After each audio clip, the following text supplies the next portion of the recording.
I'm now completely convinced we were connected through the spirit of sonship. What he theists is a man who, my guest, who had a chance to collaborate and see him a Mm. plethora of different times in very, very spiritual settings.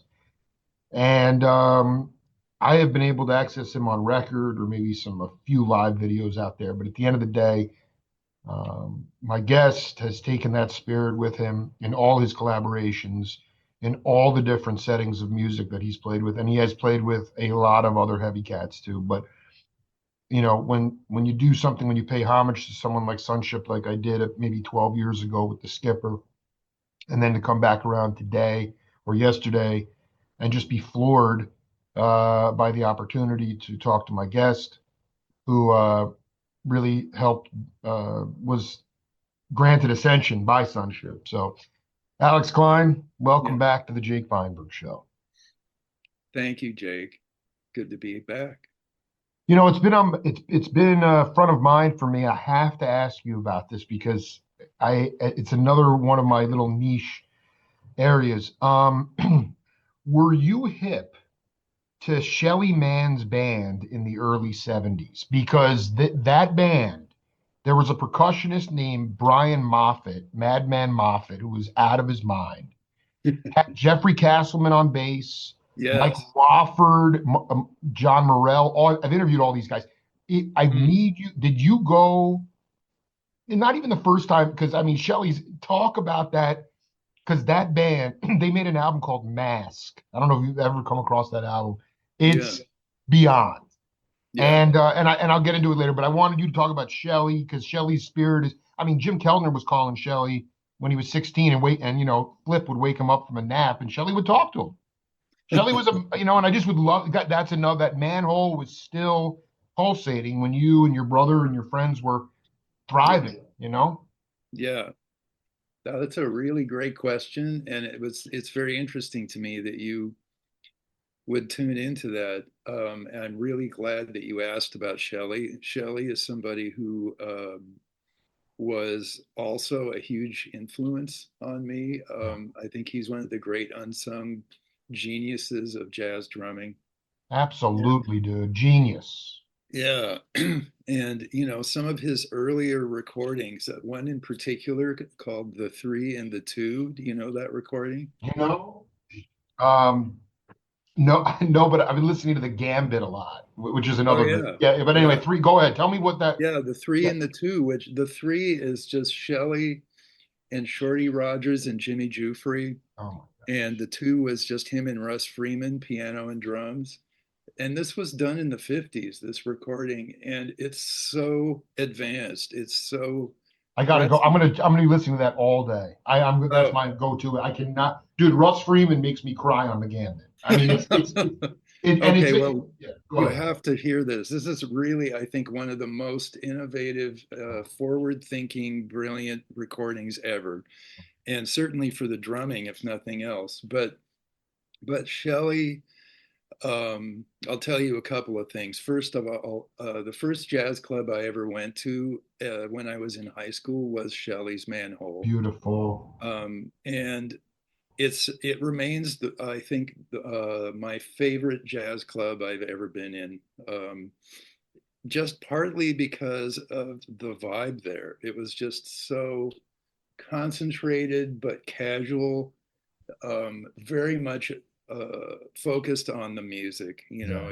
You didn't ever feel uncomfortable or in any way pressured or forced or distracted or anything there. So, in Who did answer you to see your, there, by the way? Who was the first time? What was the first band you saw there? the first person I saw there, I went with a guitarist that I was playing with at the time when I was in high school. His name was Mark Winitsky, and Mark was a huge Larry Coryell fan. Oh So man. we went to see Larry Coryell. But I have to tell you, in Go answering ahead. your question Yeah, about yeah. Shelley's band, uh, Mankind, which I believe was what he was calling. Not Mask. Mankind. I mean, that is with Sunship and Shelley. I'm good to go.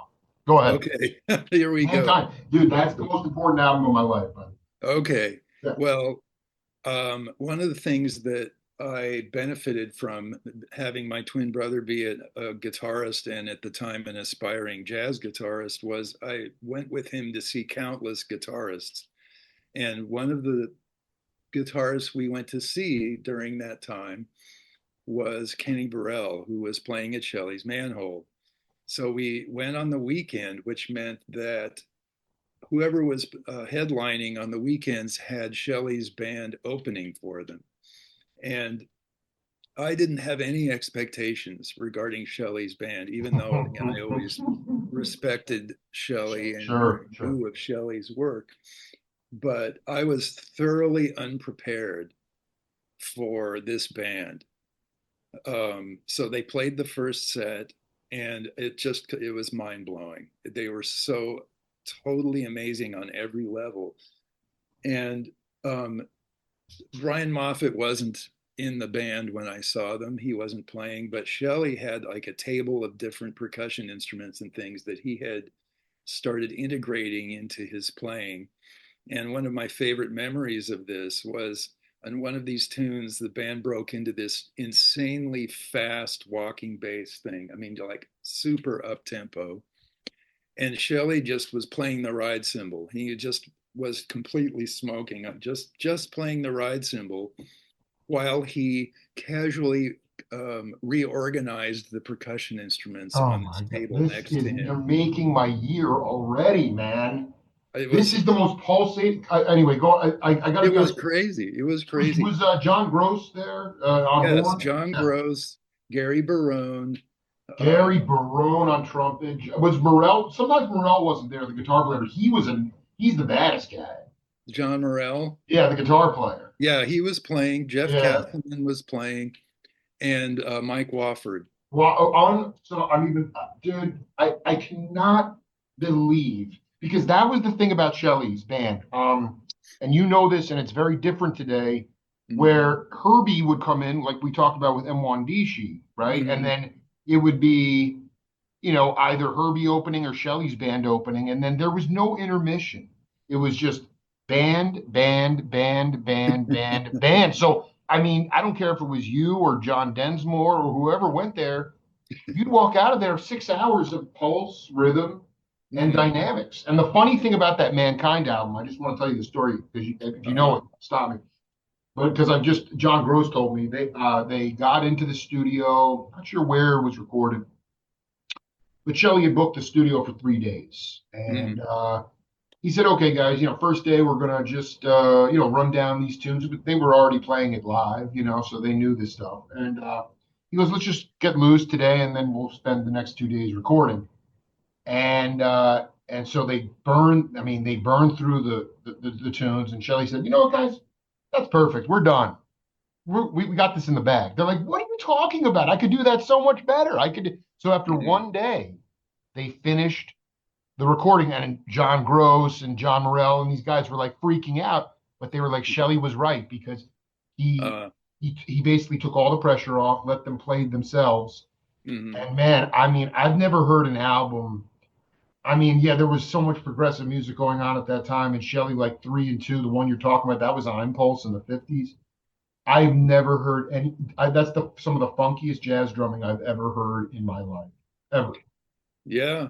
Well, here's my other Shelley story for you. So, a few years later, when it was just starting out in the San Fernando Valley, the Dick Grove School of Music organized a month of master classes for anyone who would sign up. And one was for guitarists and one was for drummers. And so every week there would be another drummer or guitarist leading a master class, which was, I think, a couple of hours long. And one of the drummers teaching one of these classes, in fact, I believe it was the last class, was Shelley.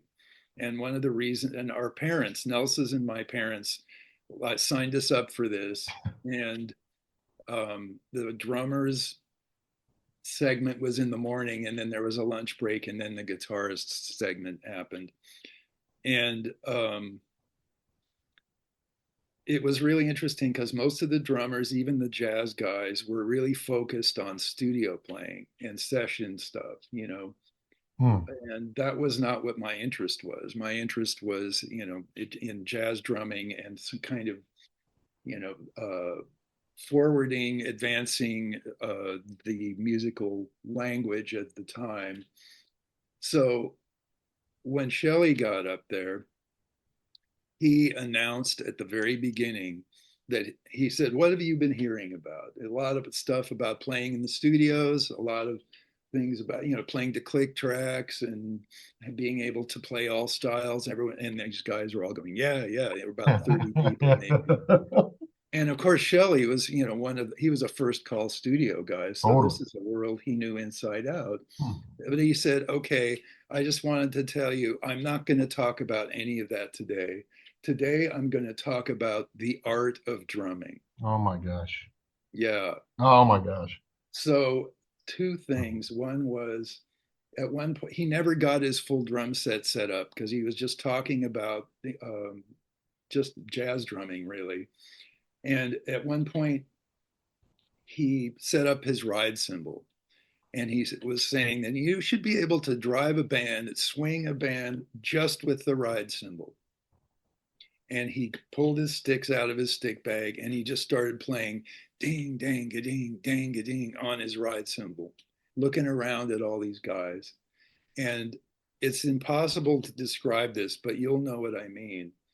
The intensity of the swing when he did that was so strong, it was so palpable that it just was completely mind blowing, right? And he did the same thing later. And he was saying you should just be able to swing a whole band, even a big band, with a pair of brushes. And he pulled out his snare drum, he set the hi hat up, and he just started playing with the brushes. It looked the same thing, looking around at everybody, just this kind of, um, scanning the room while he was playing all this amazing stuff with just the brushes and the hi-hat. Same deal. The pulse was so powerful and so buoyant. It was something that I just it what to use another way of putting it, which I know you'll appreciate. It was like a transmission. It was like something that I could actually feel and recall in my body. Exactly. Right. Right. So Right. so during the break, there was a little break in the middle, and during the break, he went out to smoke one of his Shermans that he always smoked. And I got up the nerve to walk up to him and talk to him for a little while. And he was super nice, super gracious. And I was telling him that, this was exactly what I had come to hear about, and that, my idols in the drum world were people like Tony Williams and Elvin Jones and Jack DeJohnette. And he was just so delighted by that because apparently that put me securely in the minority of Right. students. The definite minority of people. Again, let's be clear. This is really, you just filled me up with so much spirit, man. I mean, Shelly Manne is a, I mean, I just interviewing, talking to Keltner and Emil Richards and guys that have left this planet. I mean, Shelly was an advocate for rhythm and drummers. Obviously, he was raised by black musicians in New York. His wife, Flip, was a rockette. But I've Mm-hmm. never, the pulse that this man had. But I want to be clear about something. This is really fascinating because I think the Grove School opened around 76 or so, 75. Is that about right? Yeah, this was probably a little before that, but yeah, That's maybe so 70, so maybe it's like 75. right. And I remember Mike Clark in one of our interviews, he told me that, he would do studio gigs with Vince Guaraldi, but nobody ever told him what to play, and then kind of Hmm. by the mid 70s, studio work specifically, because you brought this up, everybody was jonesing to get into the studios. Right. And when Shelly was there with Dakari doing soundtracks, whatever he was doing, I mean, it was be yourself and let's see what Hmm. happens. First take, boom, you're done. And Mike Clark told me that in the mid 70s, he remembers being in the studio, could have been a rock date or whatever it was, and And the producer said, "Don't play, don't play you. Just play straight beats. Play the last what the beats were on the last hit record." So there was this homogenization of sound coming into the studios right at that time. Yeah. And I just find it really valiant. And again, that's why you were in the minority, because jazz was becoming a fleeting popular music, still pretty decent in the 70s, but definitely waning. And the studios was becoming a homogenization of rhythm. I mean, it's really a fascinating thing. And I wonder at that time, in your, even in an innocent younger heart, did you still believe? Was there still a vision that you could? Was there talk about that you could still make it as a Mm. jazz musician? Because that to me was the whole idea was that that people were looking at it and saying, "My God, all these heroes that I had, they were starving to death," or Art Blakey's on junk, or whatever it is. It's like, and Yeah. there's Shelly, who had the best of both worlds. He was an innovator in jazz, and he was a studio shark. And I just wonder, at Right. that time, did you were firmly ensconced in believing that you were going to pursue a career and path as a fluid drummer, Alex Cline soul drummer? Yeah. You I can riff mean, on that any way you want. It just was changing right at that time, in the mid 70s, yeah. Yeah, I didn't have any interest in being a studio player or playing casuals or doing any of that. And this is just perhaps naivete on my part, idealism. Um, Hmm. but also, yeah, I think there was, on some level, even if it was somewhat naive, there was this idea that it was possible, you know. And the thing that was really tricky for me was, I got to a point where actually, when I was in my early 20s, I was considering what I might need to do to make that happen. And of course, one of the things that still exists today is the idea that in order to really be considered serious about that kind of a thing, you should move to New York, right? Or at Right, least right. somewhere on the East Coast Exactly. Yeah, right. where because even the jazz press is just so kind of relentlessly East Coast centric when it comes to this. So, True. I considered that, and then just basically due to a lot of life circumstances, but also because of the music and the musical associations that I was experiencing at the time, I didn't really see any reason to do that.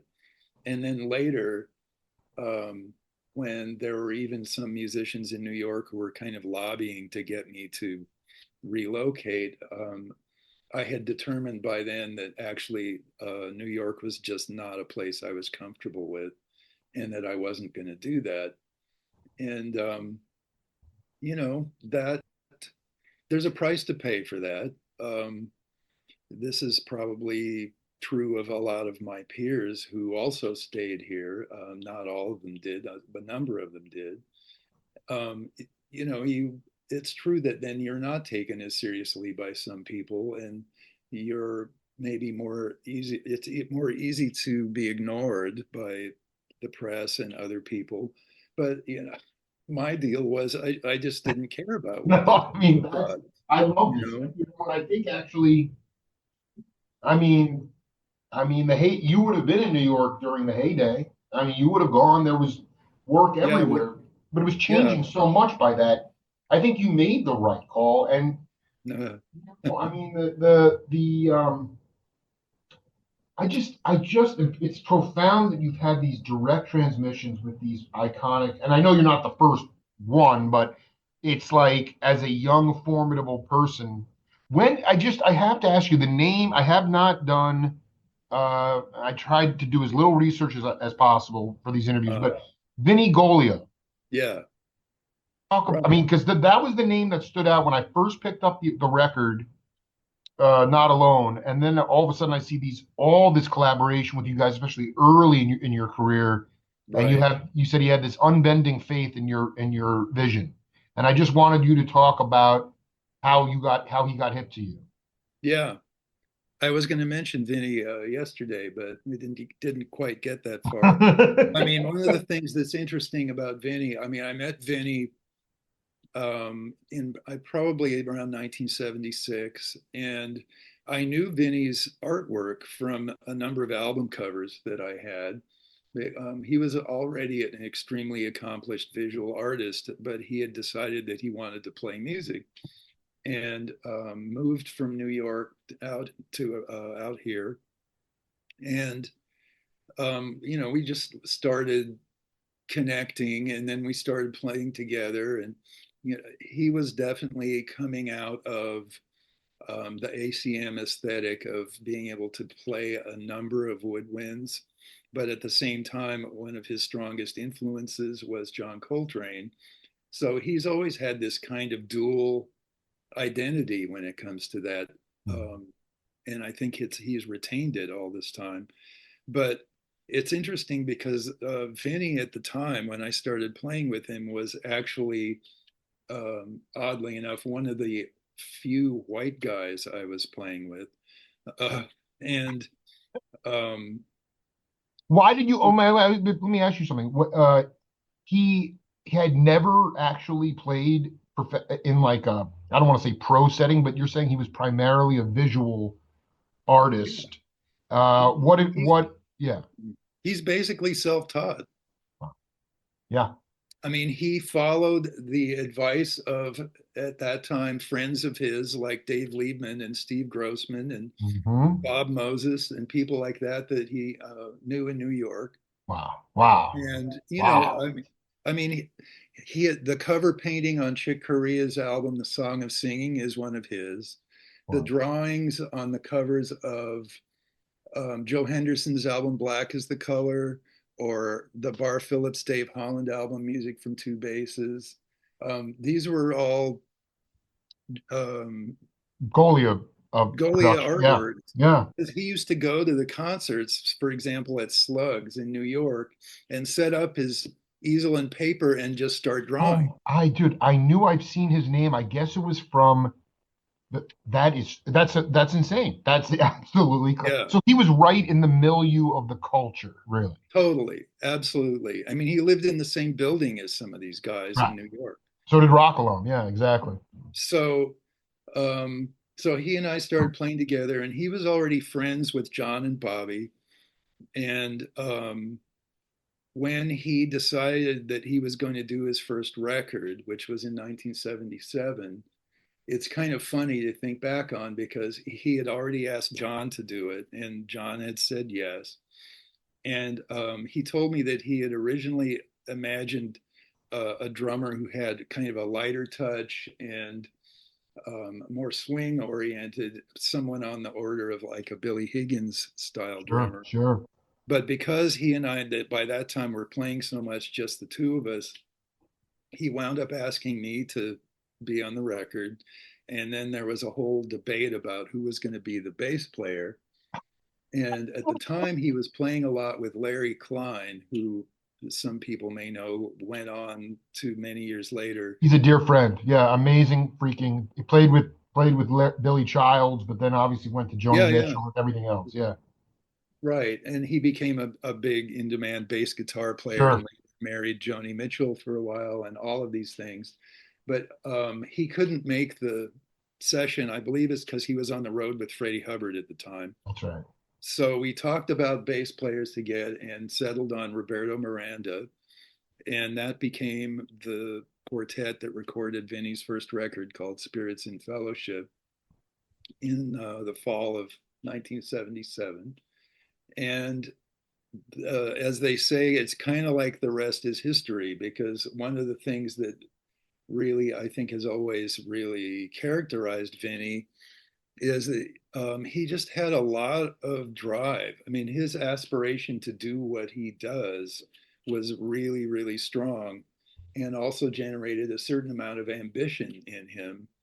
And so that for some people who had already been longer established on the scene here, I think they found that they viewed that with a lot of skepticism and even suspicion or criticism. So he had his detractors, But the fact is, here's a guy who put in so much self-disciplined time playing all these instruments. I mean, it's kind of awe-inspiring because he developed so much facility and such a good sound on so many of these instruments for over such a seemingly short period of time, and then evolved his own voice as a player and became one of the main, not only my kind of one of my main gigs, but his enterprise, which was Nine Winds Records, which he through which he put out his music, his own label, became a really important forum for all kinds of local talent, for lack of a better word. A lot of the musicians here who basically had no other outlet for what they were doing, and Vinnie created it. He made it for them, and drew a lot of attention to a lot of the musicians and what was happening here at the time that probably would not have happened otherwise. So a lot of self-determination, which was frankly inspired by people like John and Bobby. John put out one of his own records. Bobby, I wanted to mention this. I want to make sure I mention this. One of the ways all of these musicians that I'm talking about connected was through a venue that Bobby ran for a few years in downtown Pasadena called the Little Bighorn, which was a storefront that he made available on Sunday afternoons for people to come and play. So Bobby's groups would play. They always had different personnel, the Bobby Bradford Motet. John's trio would play. Wow. Wow. People who were playing in, for example, Bobby's group would be people like Glenn Ferris and James Newton. Sure. Azar Lawrence, maybe? Never, I didn't see Azar there. Azar, yeah, he was involved in that milieu, but not maybe not. Yeah, Yeah, right. And a number of other people, many of whom, of course, through time have been forgotten, but there were a ton of them, and everyone. It was just very casual and very congenial and collegial, and people would just go there and hang out and play music and play this music. John and Bobby at the time were kind of pursuing parallel musical directions. They weren't playing together so much. Um, but, um, a funny story in 1979, John and Bobby were offered a gig at the La Jolla Jazz Festival. And apparently, whoever was booking it didn't want to book one or the other. They had to have both of them together, and they weren't doing that at the time, but they right. agreed to do the gig. And John chose a rhythm section member, and Bobby chose a rhythm section member, and we played as a quartet: me, John, Bobby, and bassist Noah Young. Wow. And it was really interesting because the band itself was kind of schizophrenic. When we played Bobby's music, it was one way, and we played John's music, it was another way. And but it was really fun, and I felt so honored to be able to play with both of those guys together, at a time when they just were not doing that.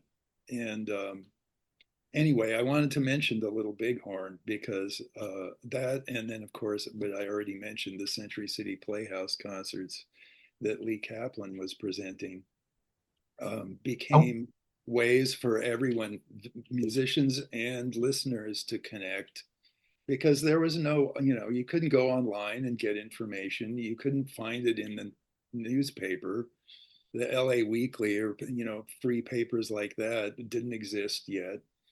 So it was word of mouth and through meeting people and meeting like-minded, like interested people, that the word about these things got spread, and people would then connect. this is a lot of times on my show, for some people they consider it like a nostalgia trip or going down memory lane, but a lot of it is more about driving knowledge for future generations. And I met up with the late great Ndugu Chancellor at a coffee shop maybe 5 or 6 years ago. We Uh, did a few interviews, and this is what one of the things he said in one of the interviews. And then I want you to just talk about it from your own perspective, your own life, of course, and then how you would address it for younger students, people that are on a hungry path today. He said, a lot of people don't have the stick to itiveness or the belief and faith in themselves to pursue their dream. They look at the dream as just a dream that could never become reality. yeah, Some of them are fed misinformation about it being a reality, and others aren't. Quote, why are you doing this when you could be doing that? It makes more money. right. If you're following your dream, you're following your dream. That has nothing to do with what everyone else feeds you about what your dream is, how to follow it, or anything else. That yearning and urge for you to follow your dream starts with you. It ends with you. The success of you following your dream is on you. And Yeah, then he talks about the crossroads of relationships and families, and he's totally spot on. But following the dream, I mean, to yeah, me, you were not only so much, you came from an autodidact background. I mean, you had black and white TVs. There was very little visual information. There was no YouTube. You were listening to records, the radio, or seeing these cats live, and then trying right, to do your own thing. And so right. you had your dreams, you had your auditory dreams, you had your visual dreams, and you had your own individual aesthetic. So I want Hmm. you to talk about following the dream, the stick to itiveness, and your advice to younger cats who are in this landscape today where I remember David Spinoza in the mid 70s, he overheard somebody saying, hey, this is good music to talk over. He said, what music do you talk? So, I mean, just the value of music, the significance of live music and just music Uh, in general has changed. So, go, the yeah, floor is yours. okay. I love that quote that you shared from Ndugu. And one of the things that I have to say is, and since we're talking about Sonship, for example, Sonship and Ndugu came from the same part of town at the same time and had many of the same challenges and hurdles to overcome. And they pursued their dreams, which were somewhat different dreams, in their own ways, and in both of them, in their own ways, became uh, successful realizers of their dreams. And it's hard for people, I think, to really maybe fully appreciate just how formidable the obstacles had to be for both those guys coming from the background that they came from. But they were both so basically, if you want to put it this way, insanely talented, but also clearly both had that steadfastness that Ndugu is describing and naming, to keep going, to keep at it. Um, and that's something that it's hard to um, overstate, I think. And for me, yeah, I think I always had this idea, even if it might have been somewhat delusional, that this was possible because this is what was so important to me, Right. you know?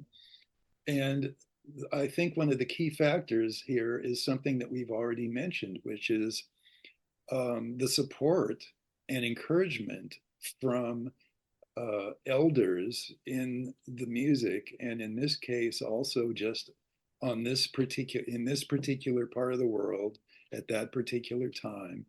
People like John, people like Bobby, people like Horace, um, because yeah, I got those questions all the time. Why Hmm. are you doing that when you could do this? It's Right. Yeah, you it's strike me as you absolutely could have done anything you wanted in your life, but you knew what was healing you, though.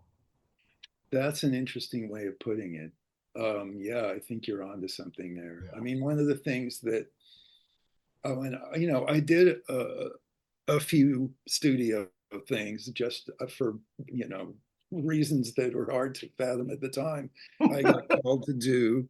Yeah. And I have to tell you that I remember one of them. After had this, it was for something like a Navy training film soundtrack, and I left that session so depressed because, you know, I don't mean this to sound like overly judgmental, so forgive me, but the most of the people who were playing, not all of them, but most of the people who were playing on the session didn't seem to have any genuine heartfelt interest in music. It's like they had forgotten why they took up playing music in the first place and had basically become technicians who talked about virtually everything but music, whether it was their yachts or their golf game or their ranch or whatever it was, or telling dirty jokes or this kind of thing. And this actually reminds me that I should probably address a couple of other issues here. Go ahead. Yeah, please. One is, I'm actually a really kind of excruciatingly straight, really boring person. As you know, I'm not one given over to any kind of excesses or vice, shall we say. And sometimes one of the big dividing elements among musicians, I mean, we've kind of touched on race a little bit, and that was certainly something I was aware of.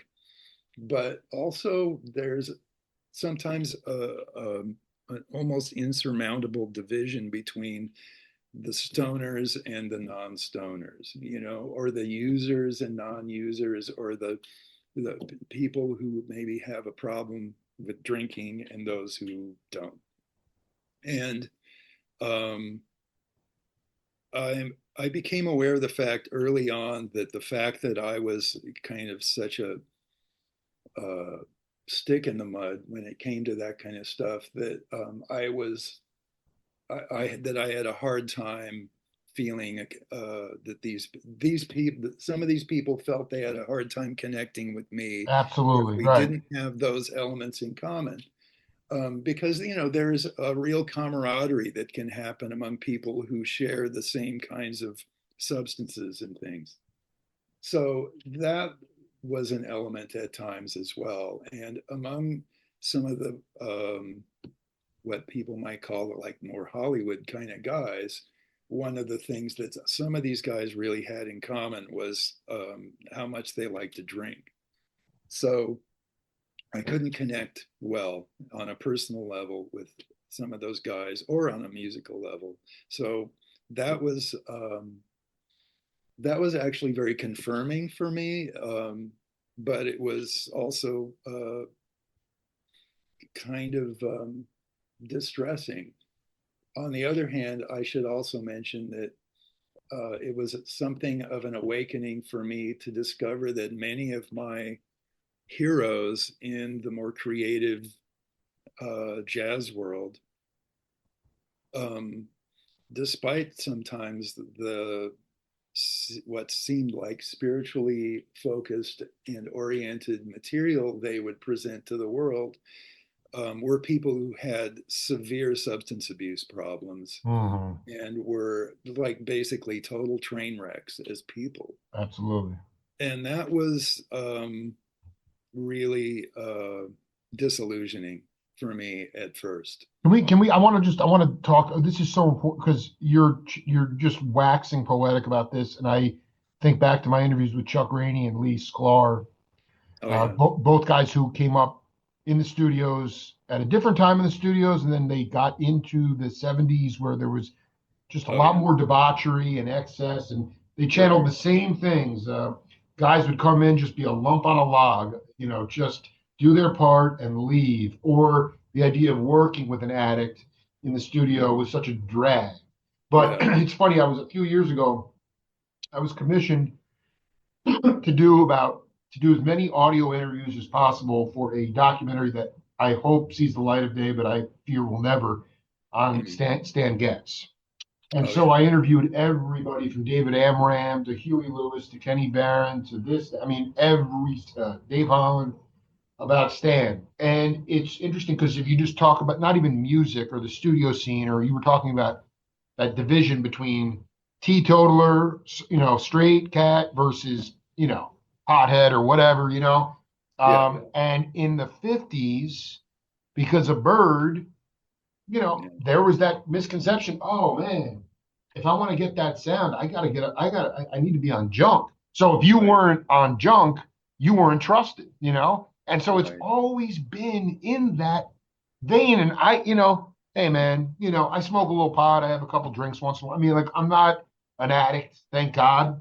Yeah. Um, but yet I don't know where I would have come down on that. And it would have taken a lot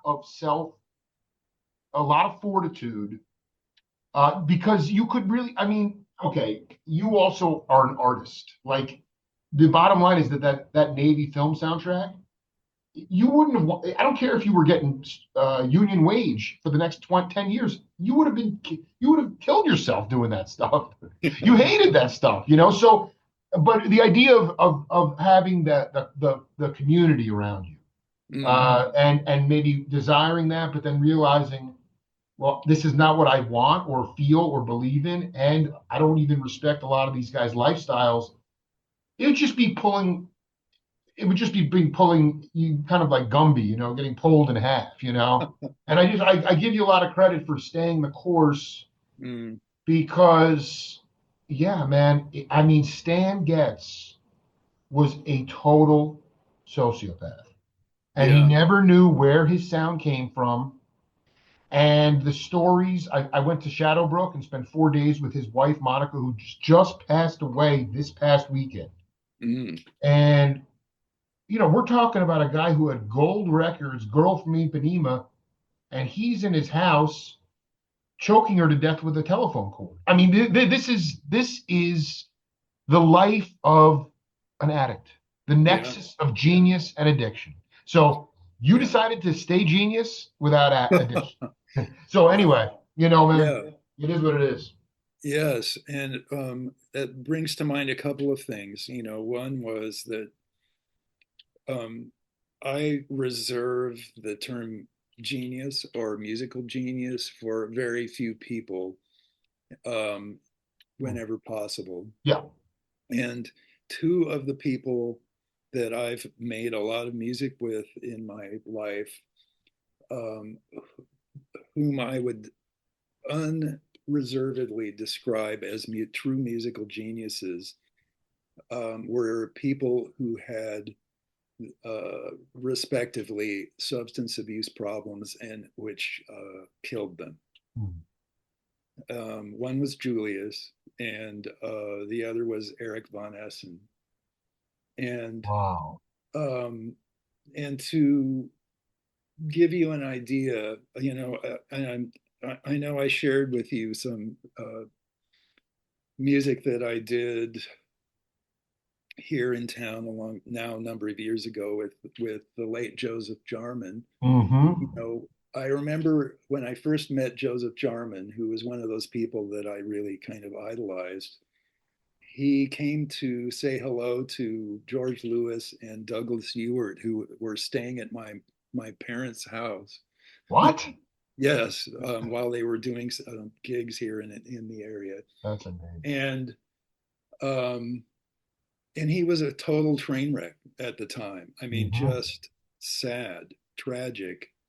And then many years later, he cleaned up his act and became active as a Jodo Shinshu Buddhist priest and Aikido instructor in Brooklyn, and Oh. came out here and I did this trio gig with him and the then recently emergent Henry Grimes, and and he Amazing. was an absolute delight, but he had channeled his devotion to his spiritual path strongly into his music and was so full of joy and just openness and spirit. It was just so fun but also so incredibly inspiring because he had really turned it around.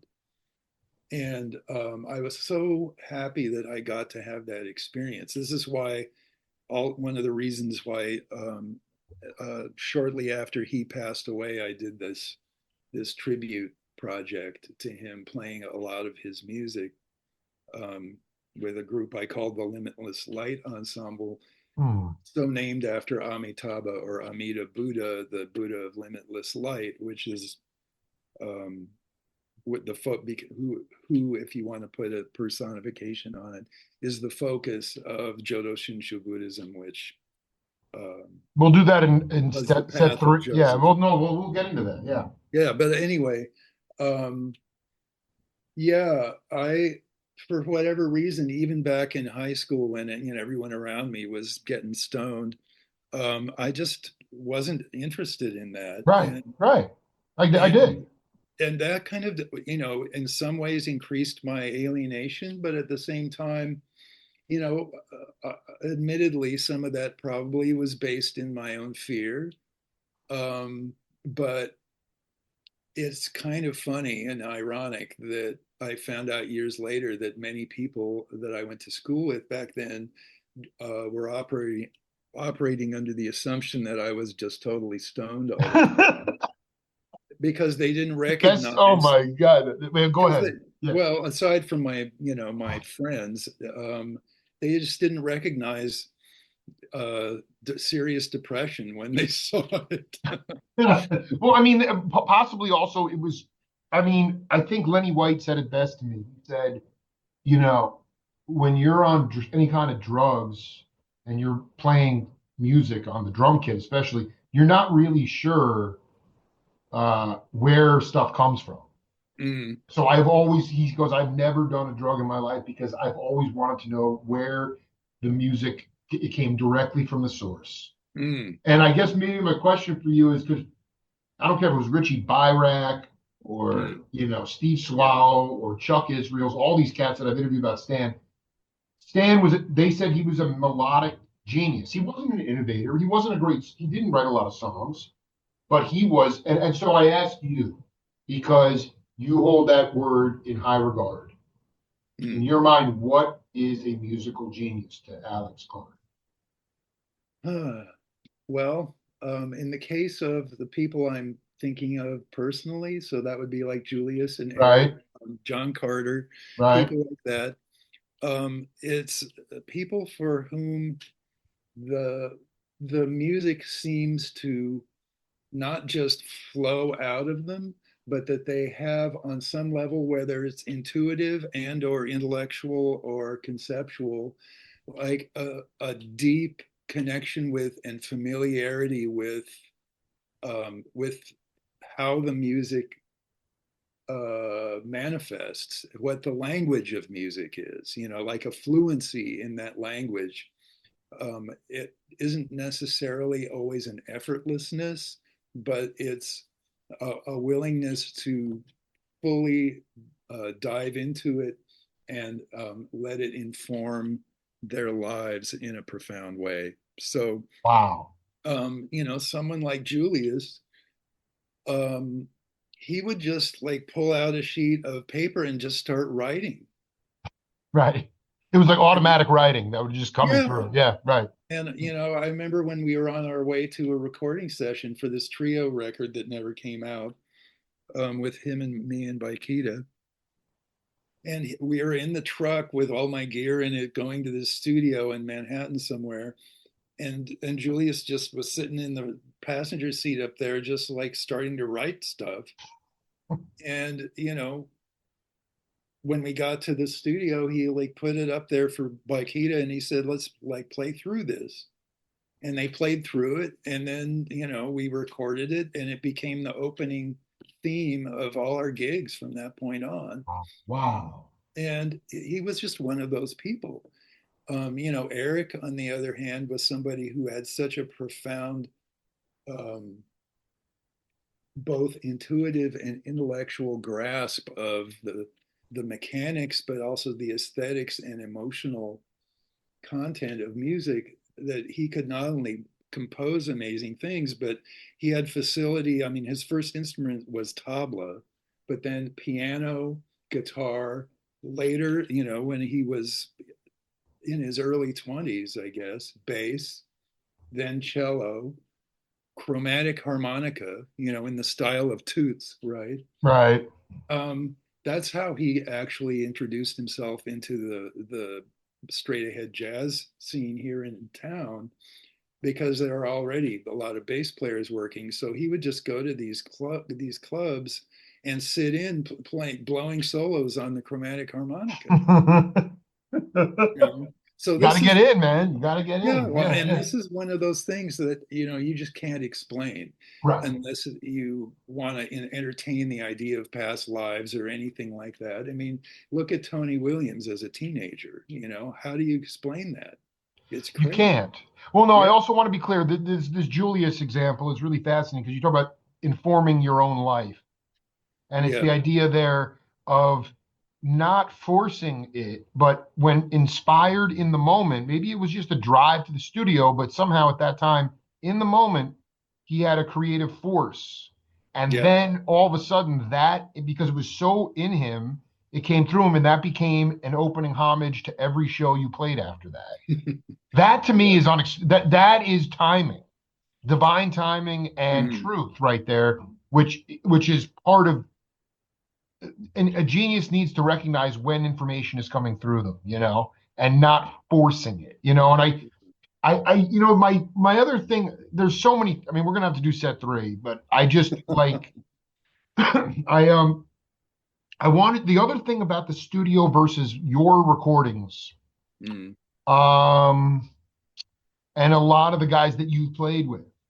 And like the Zen example there, where Shelly was like, "We have a studio for 3 days, guys. Let's just cut it loose on day one." He knew he was going to get their best performance. He said, "We're done." Mhm. First take. Give me the Alex Cline manifesto on first takes. I don't see you Oh, being a huge overdub guy. okay. Um, one thing I just want to say, just to back Please. to what we were talking Yeah, about, yeah, is yeah. I think the danger sometimes of having that kind of fluid relationship with music coming through you is that some people can then take that for granted, That's exactly and it. it becomes so easy that they lose their connection with it, is um, that engenders respect and humility. So sometimes I think You've seen that in your own career. I've seen that Okay. among people that I've played with in my life, but not often. But Hmm. anyway, to answer your question, um, here's a good example that comes from my own musical experience with my own projects. Um,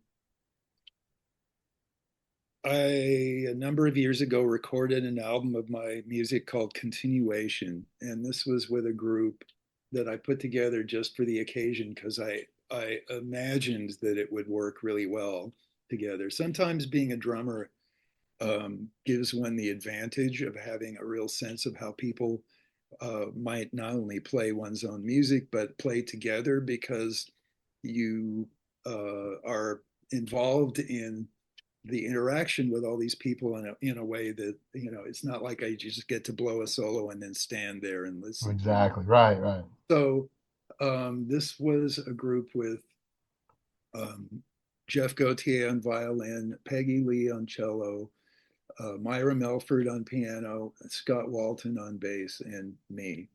And um, there were two pieces on the record that were kind of long, episodic, kind of cinematic, if you will, pieces, of the type that it seems like both I and my brother often kind of concoct.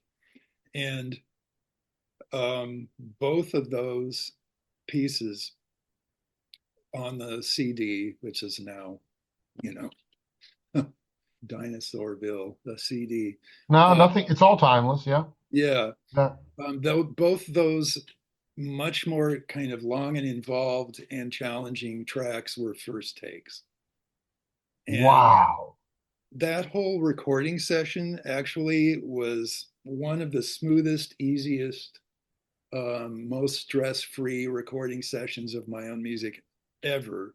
Even though that group of musicians as a unit didn't come together to play anything until the rehearsals for that recording session.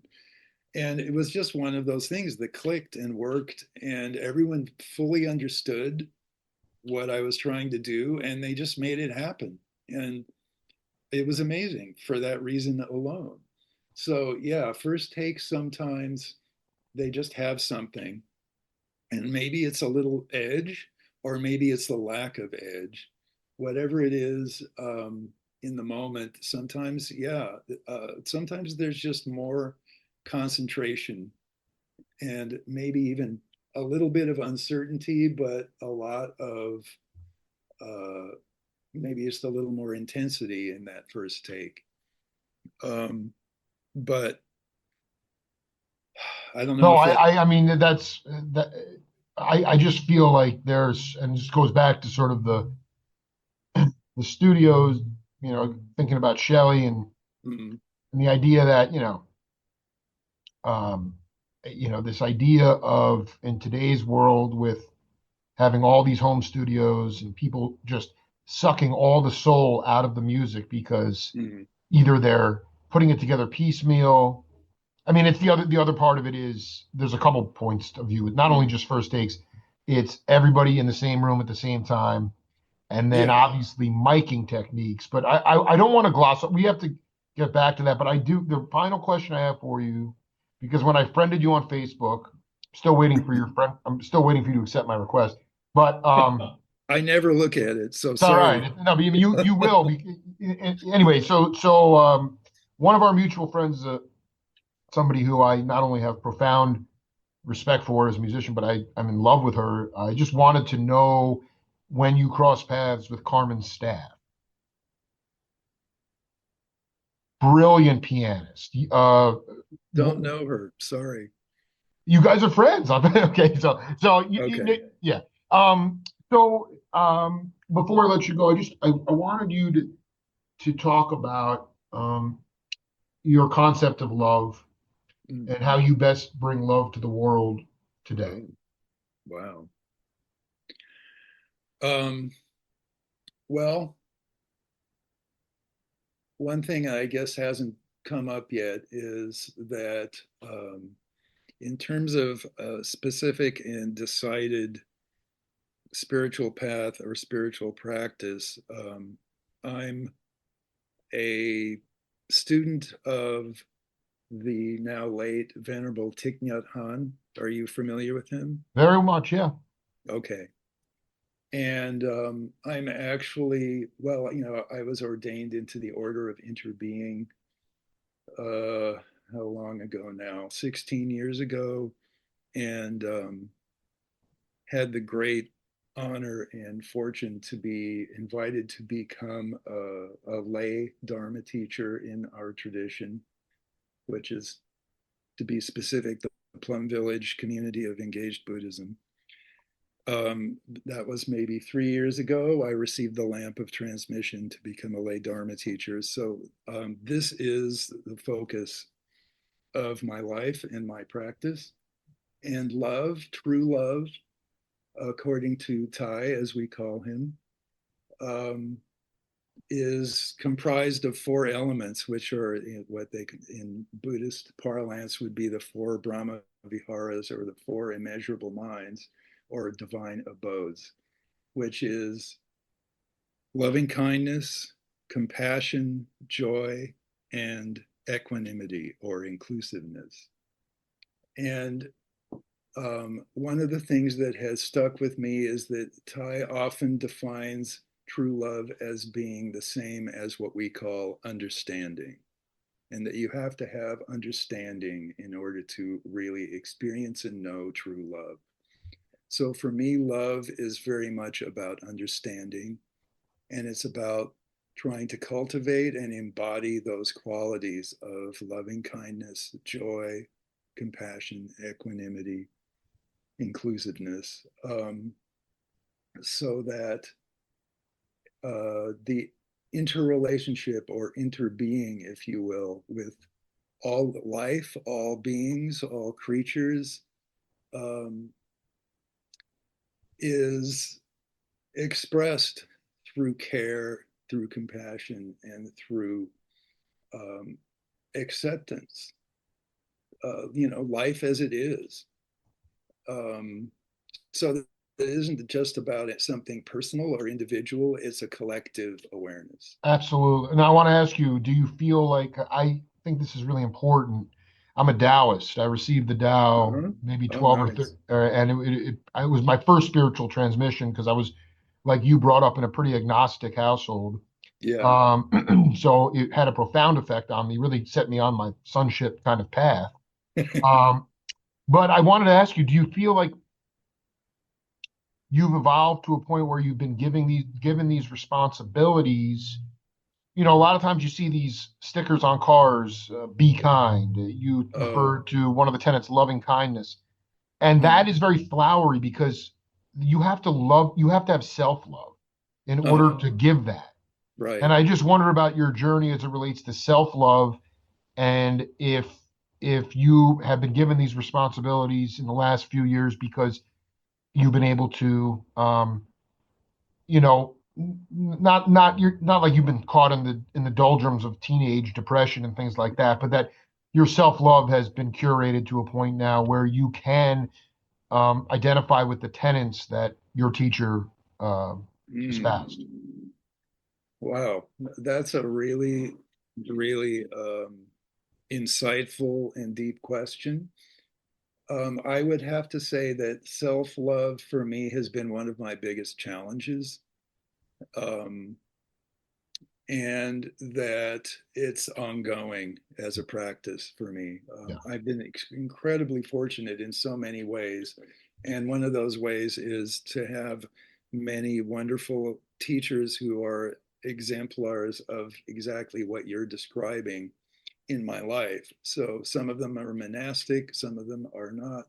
But one of the big influential presences in my and my family's life has been a nun in our tradition named Sister Dong. And one of the things that she emphasizes repeatedly is that she has found that one of the most essential practices for her and awarenesses to cultivate is that of being your own soulmate. Hmm. And this is something that I'll just say for me is it's a work in progress, but that indeed one of the qualities that I think is hopefully developed and recognized in a situation like mine is an increase in that happiness and um, inner peace that comes from beginning to experience more self acceptance, self compassion, self care, and self love. um, we're going to leave it there. Okay. Maybe we can we do it, let this breathe, maybe next week if you're around we do set three. Yeah, maybe next week.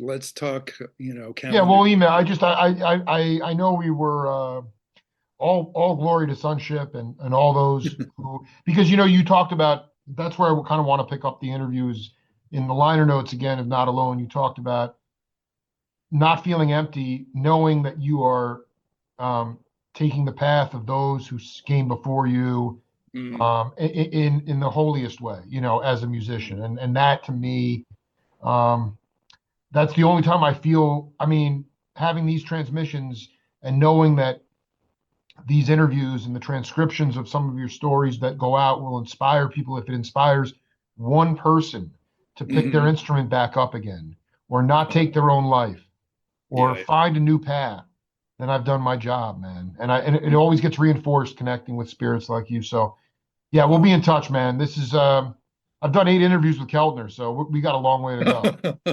okay. Yeah, Um, yeah, I will just say in closing that yeah. that that you described that honoring and paying tribute to those who have inspired me Yeah, is one of the primary things that keeps me doing what we're talking I about. In love it. other words, continuing to play the music despite everything. We lost a couple of people who were influences on me just very recently, both of whom I had the amazing opportunity to play with years ago. One was Bar Phillips, who had a huge impact on Oh my my God, I whole cannot life. believe you played with Bar Phillips, man. Yeah, and the other was Zakir Hussein. Yeah, another Um, amazing character. yeah, and and others, Roy Haynes. others not who are non-musicians who passed away just very recently. And this causes me to reflect on the impact that these individuals, these artists, these wonderful creative people have had on me and my life. And I'm just really so deeply grateful for all of it. I feel like such a lucky guy. So, Well, that's what this is all about, man. And you know what? I always tell people who are, like Zakir touched so many mhm, different people. yeah, So did Bar, but Zakir, yeah, especially when you talk about the fusing of world music, yeah, and just tell people play on in his spirit, play on yes, the way the love that he gave. And, he granted me an interview just the way you did. And I am forever mm, grateful that I have been included in this tribe, man, because yeah, it's an eternal well of enlightenment and inspiration. So, yes. all right, man. Yeah, man. Much Okay. love, man. We'll talk soon. Yes. Thank you so much. Take care. Grateful. Love always. To be continued. Absolutely. Be All good. right. Bye. You too. Bye.